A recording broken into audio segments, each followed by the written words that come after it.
The videos are embarrassing. But it definitely is terrifying because it's a whole new way of writing. Like, I'm no longer standing with a band to write these songs. I will be like about to fall asleep and I get an idea and I'm like, Oh, that's the worst. yeah, like That's the literally worst. screw this. I'm about to be asleep. Let me sleep, but I know I'll forget it if I don't. So I've Hmm. learned to like bully myself a little bit. I want to focus on making sure that women know that like you are like your voice still matters and you don't have to be someone who puts up with these like just because you're like a hot young girl doesn't mean that you have to let old creepy men be making you feel like you can't wear what you want on stage, be who you want. Like you don't have to do that.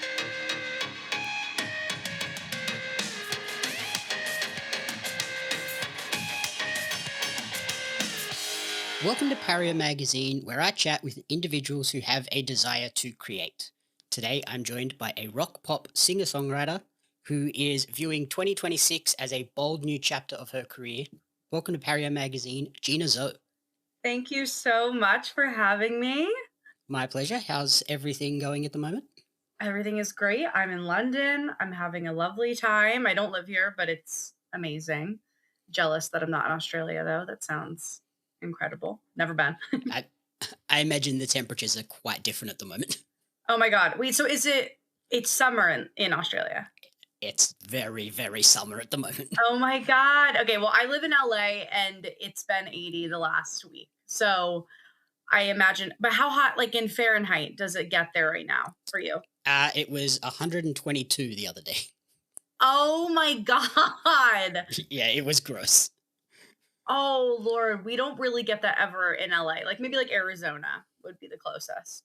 So we're here today to chat about your journey with music and your debut album, Burn Me Into Something Better. Yes.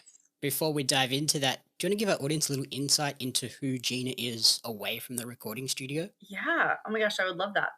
Because that's generally me most of the time, I guess, when I'm not recording music.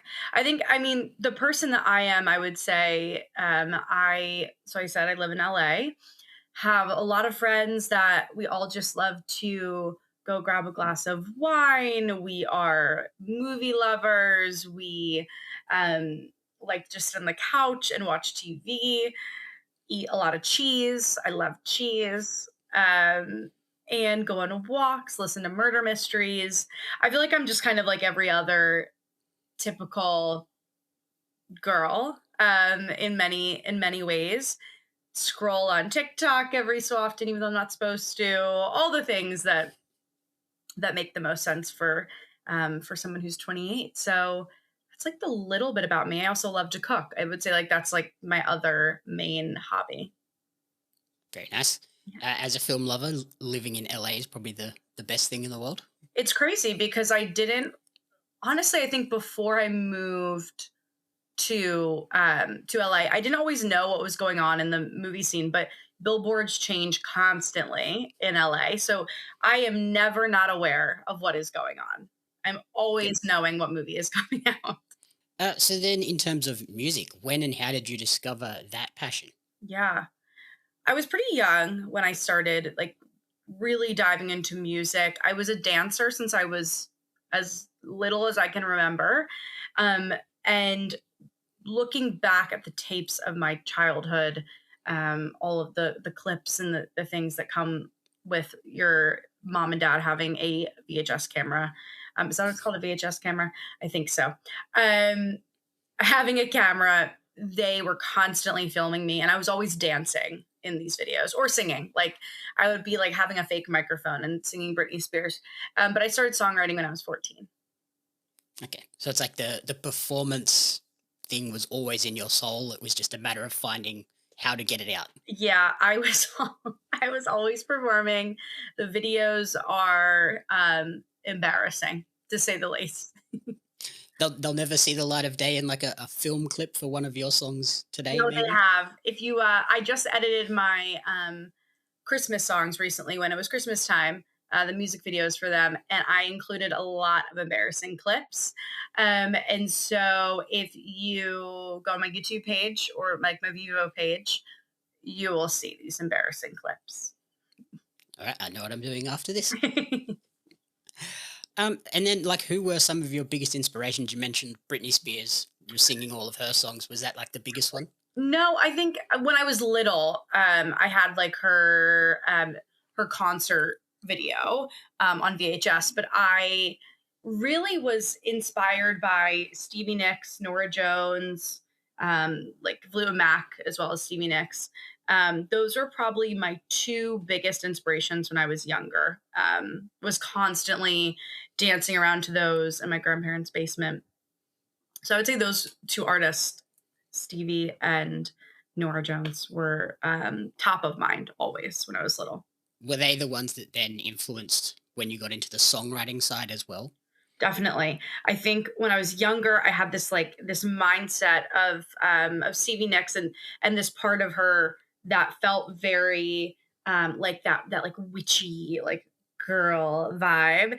And then Nora Jones, I mean, just that softness and that really clever songwriting surrounding love in such a unique way definitely inspired me and I think got me started. But I started listening to Taylor Swift at some point, and that definitely did also make me like, oh, this is like what songwriting is for like another 16-year-old girl. So I was getting a lot of inspiration all over the place. I was listening to Avril Lavigne too. Like I don't know, I was listening to every girl artist that I could find. Yep. Yeah, it's a nice like wide mix of different sounds and things that then Totally. you can pull in bits and pieces to make your own unique sound. Exactly. And then, so like we said, you recently released the debut album, Burn Me Into Something Better. Can you talk to me a little bit about the inspirations behind that particular record as well? Yeah. I think artist wise, my main inspiration, it did feel like a kind of a mix of like a Lady Gaga, Gwen Stefani, a Stevie Nicks. Like this album, none of the songs sound alike. And I think that's because over that period, that year that I was writing the songs, leaving the rock band that I had been in, I was trying to discover what my sound really was and like what that was going to look like for me going forward. So I think I tapped into a lot of these same artists to really start to understand who I was trying to become, like what part of me I wanted to bring out. So now I feel like I've like locked it in more, but I think during the time of writing, everything was coming together in such a different way because I hadn't done my own music until last year.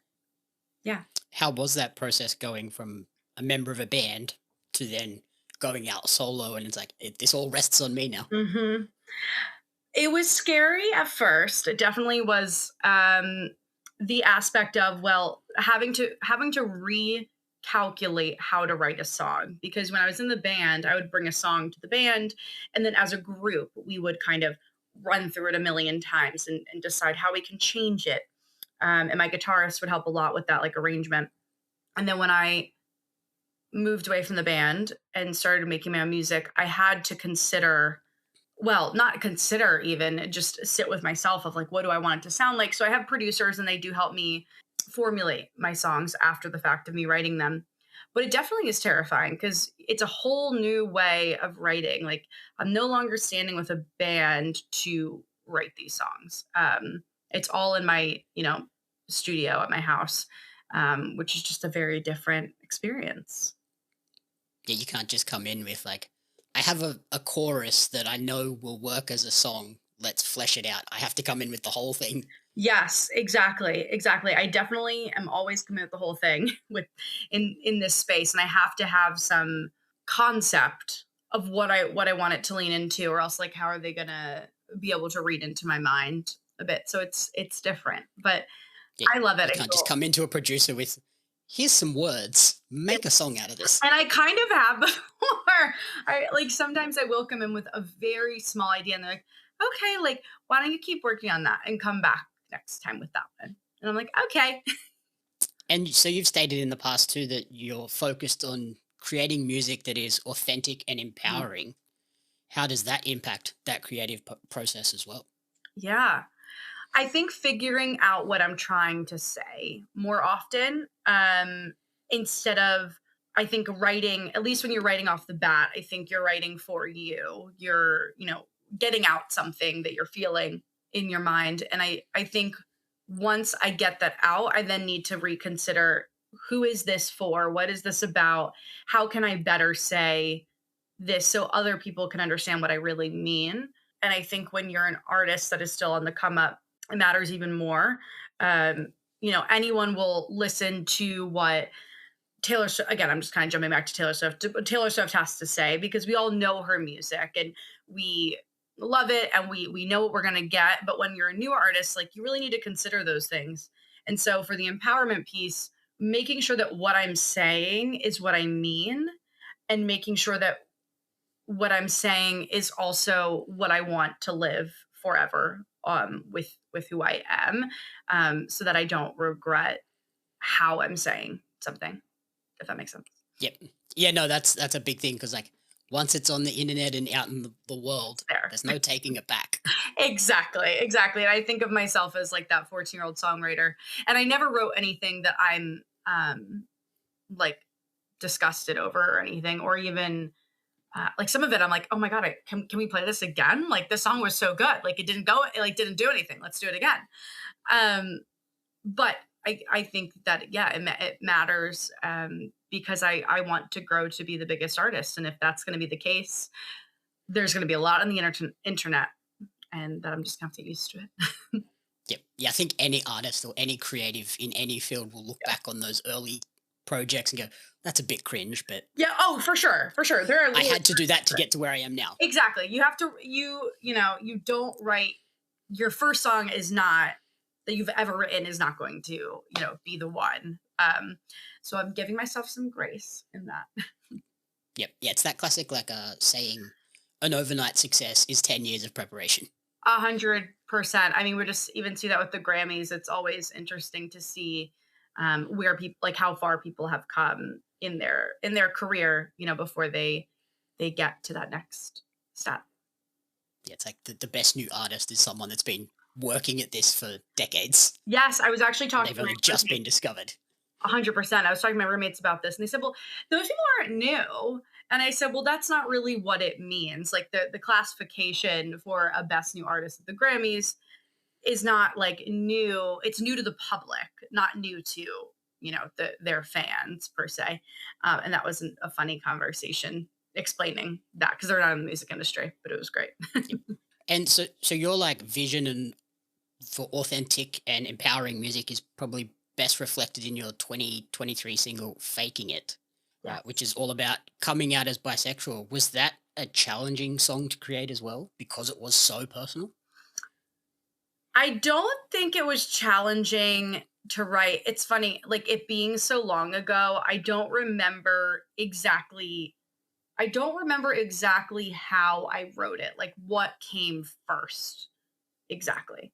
I knew what I wanted to say, like I knew I wanted to have a song about coming out. I didn't want it to feel like, if I was going to tell people besides like my family and my friends, I didn't want it to feel like, oh, I'm just going to post this on social media. Like, that doesn't really feel like me, how I want to tell people. That's like not really how I'd like for people to know who I am.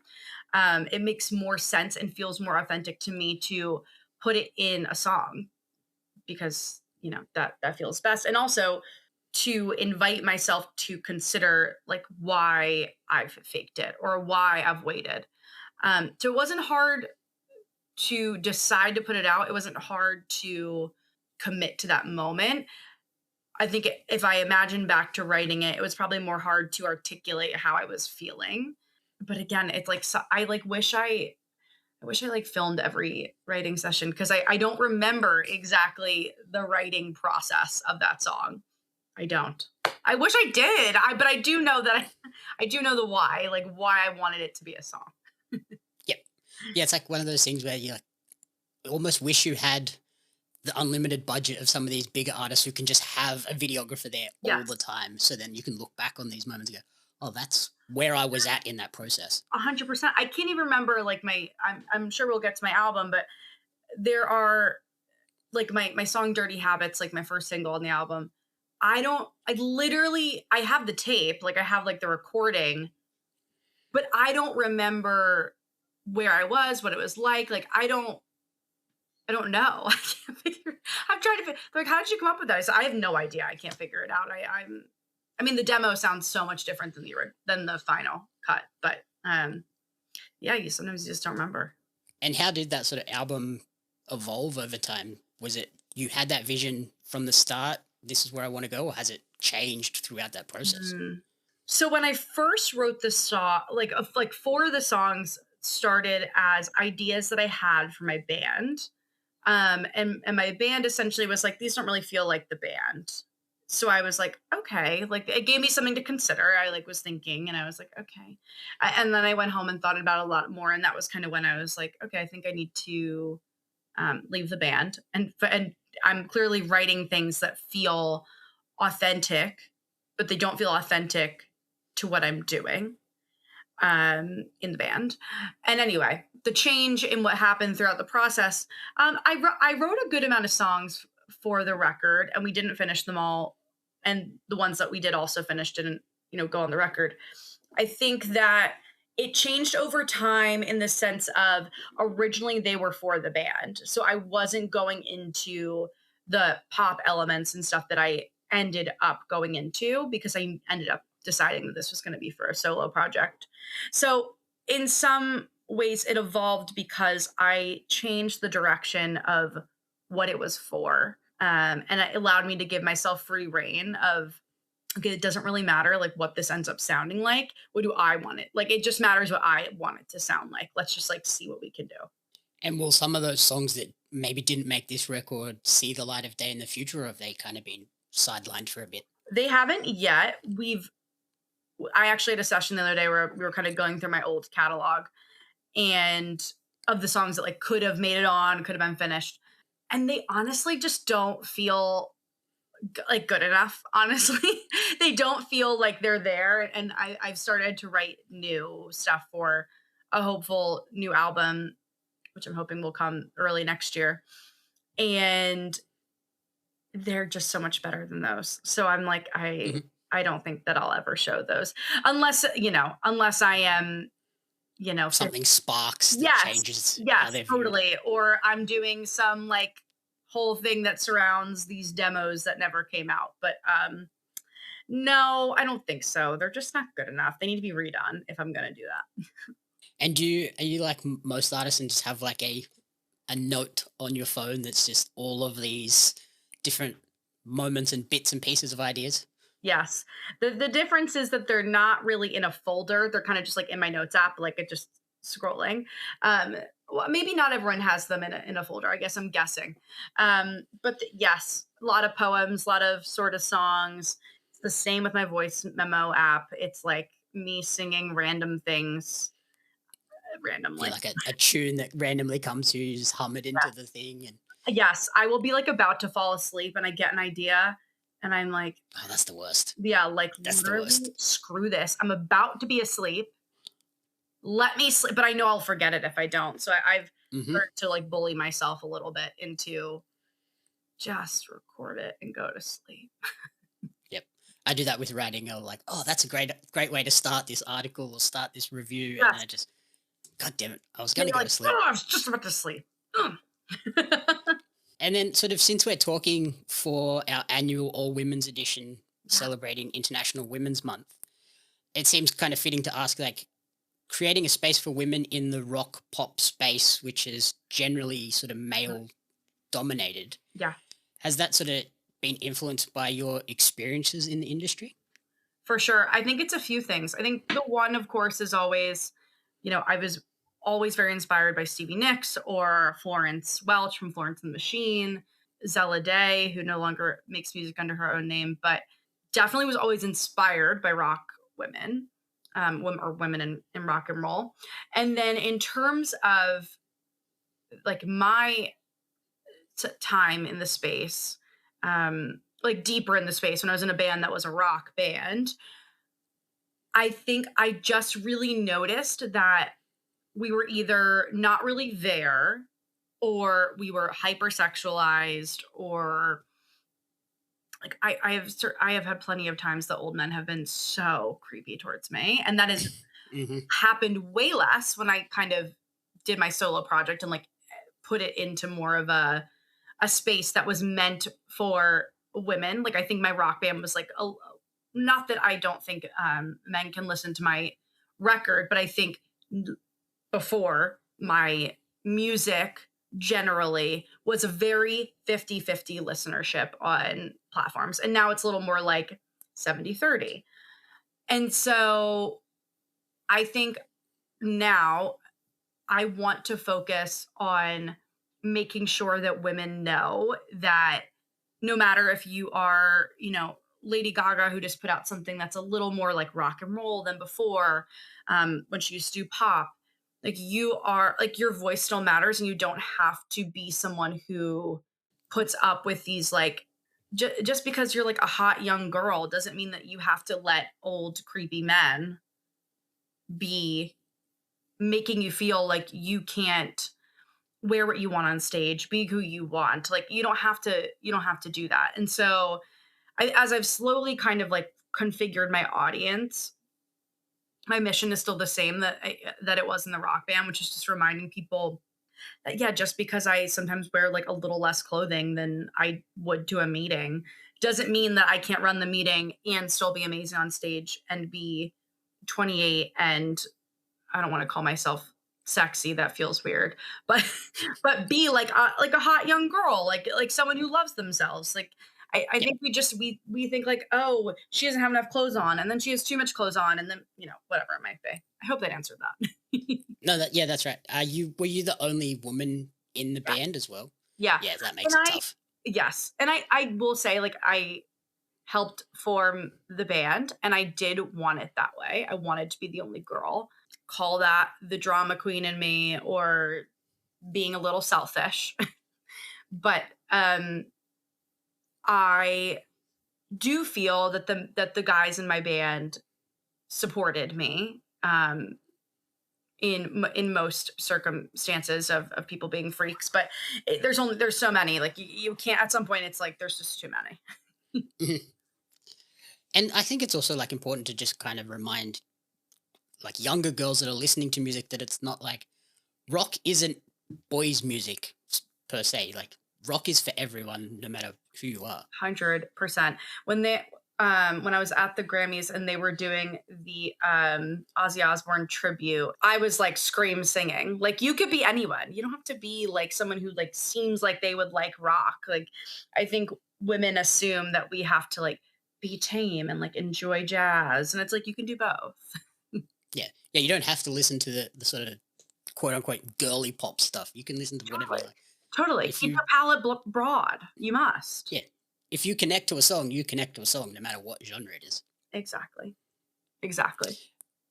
Has that been enjoyable for you to sort of see that shift in your audience and see younger girls beginning to follow you as well? Yes.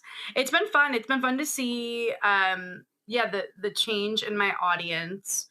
Also, what I've really enjoyed is my audience from my band coming along and saying, "Wow, this feels like so much more real. This feels so much more you than the other music."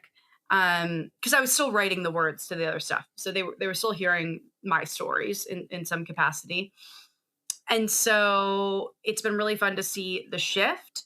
And I've got a whole larger from one of my songs called I Like Men is a much more like another gay anthem song, but about how I think gay men are just like so hot, so kind, so cool. And like that audience has grown for me. And so I think I'm just seeing what I'm saying getting to the right people. And like that is so much more exciting to me. And so we've mentioned sort of Stevie Nicks a few times. If you could collaborate with any other artist in the world, is that the one? I would pass out. If I met Stevie Nicks, I would literally pass out. Um, Probably wouldn't be able to be woken up for a few days. So yes, yeah, I would scream if I ever got to write with her. I would. I don't even know what I would do. I would Yeah, it scream. might be a long studio session because we have to Yeah. take a lot of breaks. Yes. I would be like, "Can I ask you a few questions?" It'd be so And annoying. I, I I would be need the worst. I need to take a break just to breathe and chill out for a bit. Totally, totally would need to breathe and chill out for a while. Absolutely.